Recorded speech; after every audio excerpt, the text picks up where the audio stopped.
Kita beralih ke informasi lain pemirsa, rencana pemerintah Provinsi DKI Jakarta mereklamasi Pantai Ancol menuai protes. Sejumlah mahasiswa menggelar unjuk rasa menentang reklamasi, menuntut reklamasi dibatalkan. Gubernur DKI Jakarta Anies Baswedan menegaskan reklamasi Ancol tidak melanggar janji kampanyenya.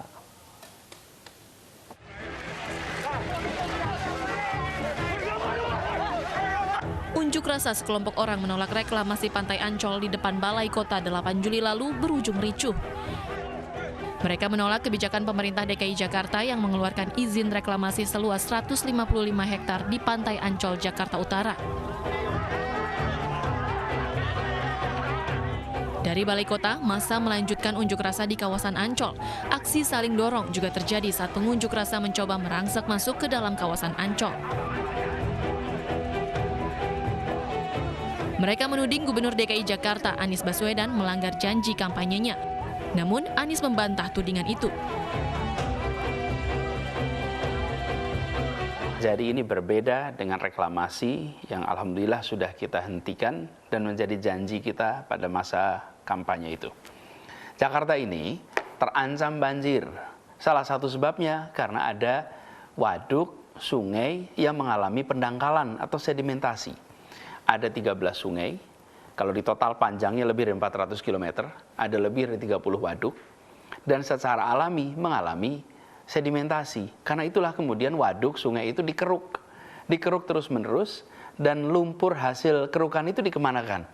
Lumpur itu kemudian ditaruh di kawasan Ancol. Dan proses ini sudah berlangsung cukup panjang, bahkan menghasilkan lumpur yang amat banyak, 3,4 juta meter kubik. Pemerintah DKI Jakarta akan mereklamasi Ancol seluas 155 hektar, meliputi perluasan rekreasi dunia fantasi sekitar 35 hektar dan kawasan Ancol Timur 120 hektar. Tim Liputan iNews melaporkan.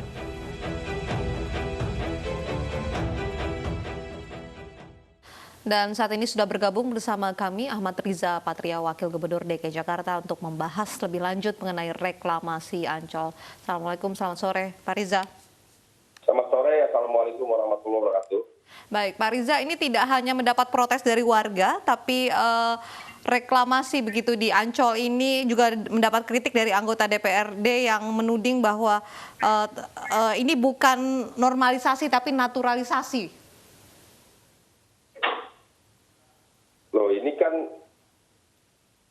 apa kegiatan yang dilakukan di Ancol Timur adalah kegiatan yang sudah dilaksanakan sejak tahun 2009. Ya.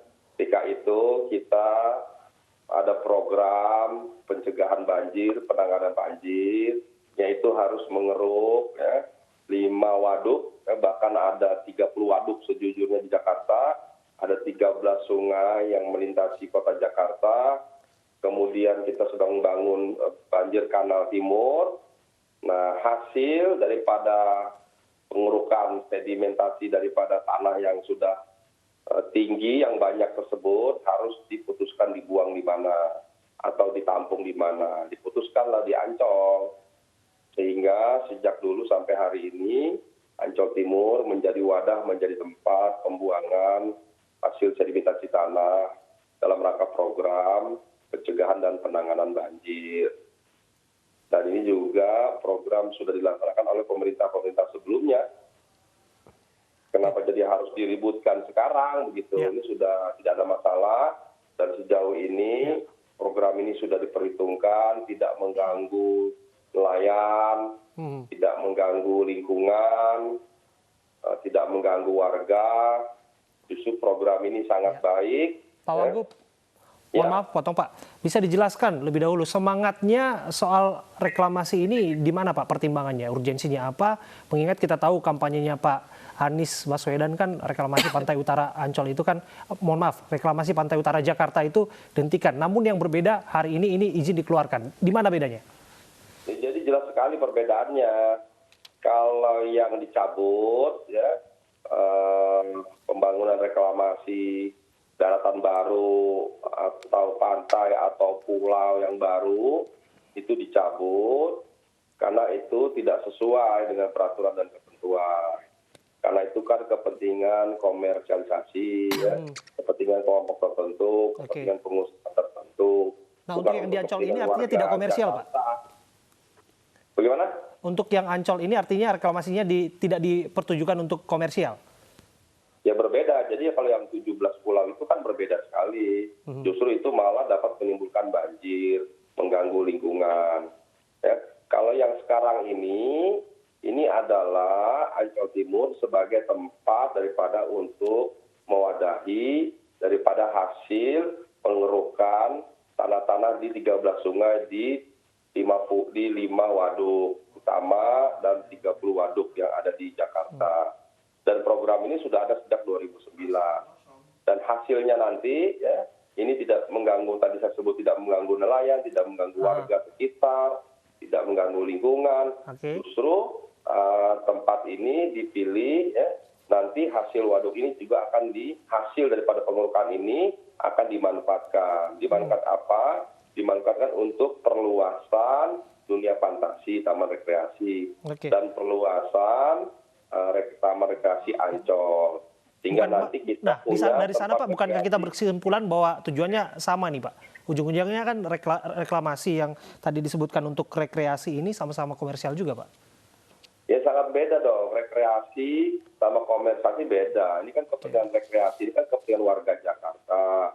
Bahkan di situ nanti diharapkan Taman Rekreasi Ancol itu menjadi yang terbesar di Asia Tenggara, sehingga bisa menghadirkan wisatawan dari luar negeri, bahkan di Asia. Kita berkompetisi dengan negara-negara di Asia Tenggara dan negara-negara di Asia.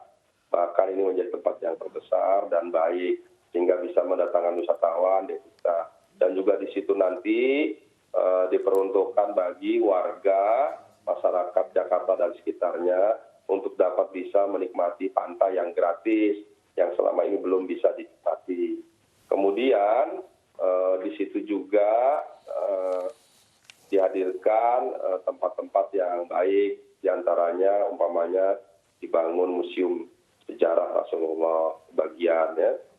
Jadi saya kira di sini bedanya, apalagi di sini bukan kepentingan komersil, bukan mencari keuntungan, justru mencegah banjir, tidak melanggar lingkungan, justru di sini menjadi pintu masuk daripada kajian-kajian yang diperlukan. Baik. Kenapa ada Kepgub itu, Kepgub 235 itu nanti sebagai pintu masuk supaya di situ kan izin prinsipnya harus didahulukan. Ada kajian teknis, apa kajian teknisnya? Kajian penanggulangan banjir dan yang terintegrasi. Nah, terkait dengan banjir, ini Pak Riza ini banyak mempertanyakan begitu klaim reklamasi Ancol ini untuk melindungi warga Jakarta dari ancaman banjir. Iya, jadi kan nanti di sini kenapa melindungi? Karena dibikin tanggul di situ. Di situ nanti dibikin tanggul supaya tidak ada lagi banjir rob gitu loh. Jadi tujuannya banyak sekali. Tadi tujuannya menghadirkan pantai bagi publik gratis, itu nanti sebagai tanggul dalam rangka mencegah banjirop. Kemudian itu sebagai tempat penampungan hasil sedimentasi tanah di 13 sungai, di 5 waduk, bahkan 30 waduk, dalam rangka pencegahan banjir. Kemudian yang keempat, di situ nanti dijadikan taman lupan dan taman rekreasi yang terbesar se-Asia Tenggara, yang kita bahkan bisa berkompetisi dengan negara-negara Asia lainnya. Kemudian yang kelima, di situ nanti akan dibangun juga venue-venue yang baik, termasuk nanti Museum Sejarah Rasulullah. Kemudian hadirnya Kepgub 237 tahun 2020 itu supaya bisa melandasi aspek legalnya, supaya di tanah itu bisa diurus kepemilikannya, legalnya, sertifikatnya. Kemudian di situ juga sebagai pintu masuk supaya PT Jaya Ancol kita minta untuk membuat kajian-kajian teknis, diantaranya apa? Kajian penanggulangan banjir yang terintegrasi, kajian dampak pemanasan global, kajian perencanaan pengambilan material perluasan kawasan, kajian perencanaan infrastruktur atau prasarana dasar, ada lagi kajian tentang analisa dampak lingkungan, dan kajian lainnya yang diperlukan. Jadi kehadiran Kepgub ini sesungguhnya tidak hanya benar tapi baik. Ya. Soal kajian teknis analisis mengenai dampak lingkungan AMDAL ini sudah ada Pak? Ya sejujurnya dulu sudah dibuat, tapi kan terus diperbaiki ya kan. karena ada perluasan. Ya. Jadi semua kajian-kajian ini kita minta dihadirkan. Jadi sejak tahun 2009, tentu kebijakan pemerintah sebelumnya, gubernur sebelumnya pada saat itu, melalui suatu proyek, melalui satu kajian, satu analisa yang baik dan mendalam. Tapi kami juga ingin memastikan bahwa kajian-kajian itu perlu terus diadakan dan dipastikan untuk lebih baik lagi. Dan kita ingin nanti semua ini masuk dalam RT RW yang sedang kami bahas, masuk dalam rencana detail tata ruang RDTR. Jadi kita pastikan aspek legalnya supaya lebih baik dari yang sebelumnya. Pak, ini tapi bagaimana Pak sosialisasinya ke masyarakat, karena banyak yang menganggap bahwa reklamasi Ancol ini justru menganggap bahwa Gubernur Anies ini melanggar janji terkait dengan menangani banjir. Justru ini akan memperparah, Pak. Ya salah, itu asumsi yang salah. Yang bisa mendapat banjir itu justru yang 17 pulau itu yang sudah dicabut, dibatalkan izinnya oleh Pak Gubernur. Kalau ini kan untuk kepentingan warga, kepentingan pemerintah, kepentingan semua, bukan kepentingan pengusaha, bukan kepentingan kelompok tertentu, apalagi kepentingan pribadi, bukan. Ini dalam rangka mencegah banjir. Ini dalam rangka agar aspek legalitas sertifikatnya hadir, nanti ada kajian-kajiannya ada. Justru apa yang dilakukan ini kita lakukan dengan sangat terbuka, sangat transparan, sesuai dengan mekanisme dan prosedur yang ada. Dan di sini tidak ada kepentingan pribadi, individu, kelompok, pengusaha tertentu. Karena di sini tidak dibangun apartemen, tidak dibangun tempat-tempat komersil seperti perkantoran atau rumah-rumah mewah, tidak ada di sini. Di sini dibangun tempat-tempat rekreasi untuk kepentingan masyarakat, kepentingan publik. Dan nanti akan dihadirkan pantai bagi masyarakat sehingga bisa diakses secara gratis sebagaimana yang dijanjikan. Oke, kalau disebutkan di legislatif alias di DPRD ini belum ada bahasan mengenai aturan tata ruang dan sebagainya. Bagaimana Anda menjawab ini, Pak? Ya justru Kepgub ini sebagai pintu masuk. Ini kan kita sedang merevisi RDTR-nya dan RT/RW-nya dalam proses.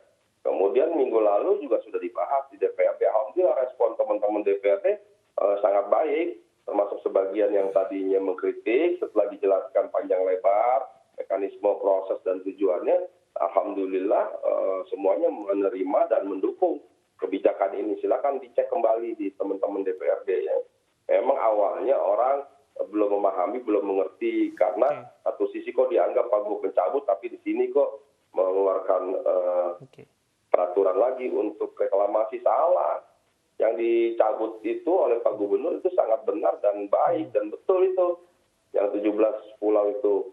Kemudian sekarang dikeluarkan Kepgub ini justru dalam rangka pencegahan dan penanganan banjir. Tadi saya bilang mengeruk tanah di 5 waduk utama, kemudian 13 sungai di Jakarta.